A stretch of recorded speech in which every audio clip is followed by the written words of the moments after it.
Hayatımda sporun rolü aslında çocukluğuma dayanıyor. Annem ve babam ikisi de sporcuydu. Özellikle babam milli sporcuydu. Aynı zamanda ilerleyen yıllarda iki federasyon başkanlığı yapmış bir insandı, öyle söyleyeyim. Hem güreş hem jimnastik.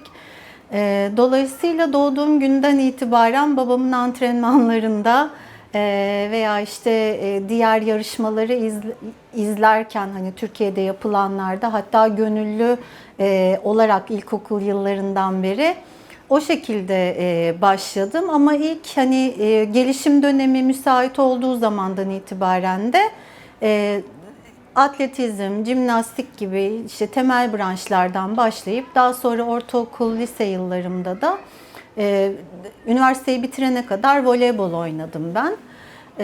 Aslında bu mesleği sporcu olacağımı da hiç düşünmemiştim. Sonra kendime en iyi nerede ifade edebilirim diye düşünürken Hacettepe Üniversitesi'nin o yıl ilk kez kurulan Spor Bilimleri ve Teknolojisi Yüksekokulu'nun sınavında buldum kendimi.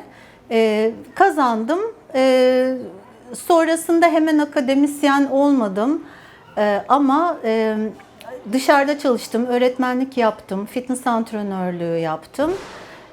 Sürekli oradan öğrendiğim, sporcu olmanın getirdiği bazı özellikler, insan ilişkileri, takım çalışması, işte özgüven, disiplin gibi özellikleri öğrendiğim ve kişiliğime de, yani bugün kendim öğretmen olduğum zamanda da bana yansımaları olduğunu düşündüğüm bir takım değerler elde ettim. Daha sonra bir de bir Olimpik Akademi sürecim var 1997 yılından itibaren.